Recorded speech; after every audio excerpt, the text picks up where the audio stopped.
అల్సాన్ university వ్యవహారంలో విద్యార్థులకి admissions ఇవ్వద్దు, ఇదే ఎవరైతే డిగ్రీ పూర్తి చేసిన వాళ్ళకి ఎన్రోల్మెంట్ చెయ్యొద్దంటూ ప్రకటించినటువంటి బీసీఐ మీద సుప్రీంకోర్టు చీఫ్ జస్టిస్ ఆగ్రహం వ్యక్తం చేశారు.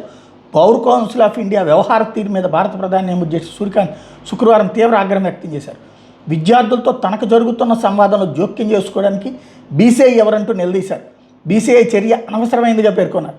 విద్యార్థులకు నిరసన తెలిపే హక్కు ఉందన్నారు. విద్యార్థి దశలో తాను కూడా పలు కార్యక్రమాల్లో చురుగ్గా పాల్గొన్నట్టు వెల్లడించారు. తమ ప్రాంగణానికి సీజీఐ పర్యటనను వ్యతిరేకించినందుకు గాను హైదరాబాదులో నల్సార్ విశ్వవిద్యాలయం 2026 పట్టభద్రుల్ని న్యాయవాదులుగా నమోదు చేసుకోవద్దన్న బీసీఐ సర్క్యులర్ని సవాల్ చేస్తూ దాఖలైన పిటిషన్ మీద విచారణ సందర్భంగా జస్టిస్ సూర్యకాంత్ ఈ వ్యాఖ్యలు చేశారు. తీవ్ర వ్యతిరేకత వచ్చిన నేపథ్యంలో ఈ సర్క్యులర్ని గురువారమే బీసీఐ ఉపసంహరించుకుంది. న్యాయవాదులుగా సత్వరమే పేర్లు నమోదు చేసుకోవాలని విద్యార్థులకు చెప్పండి, న్యాయ సహాయం అవసరమైన కేసుల్లో వారి పేర్లను ప్యానల్కి సిఫార్సు చేస్తామంటూ సీజీఐ నేతృత్వంలో త్రిసభ్య ధర్మాసంలో సభ్యులుగా ఉన్న జస్టిస్ జోయి మాల్యా బాగ్చి, జస్టిస్ వి మోహన నల్సార్ విశ్వవిద్యాలయానికి సూచించారు. శాంతియుతంగా నిరసన తెలిపే హక్కు విద్యార్థులకు ఉంది, దాన్ని ఎవరూ అడ్డుకోలేరు. ఈ వ్యవహారంలో బీసీఐ జోక్యం అనవసరం అంటూ చెప్పారు.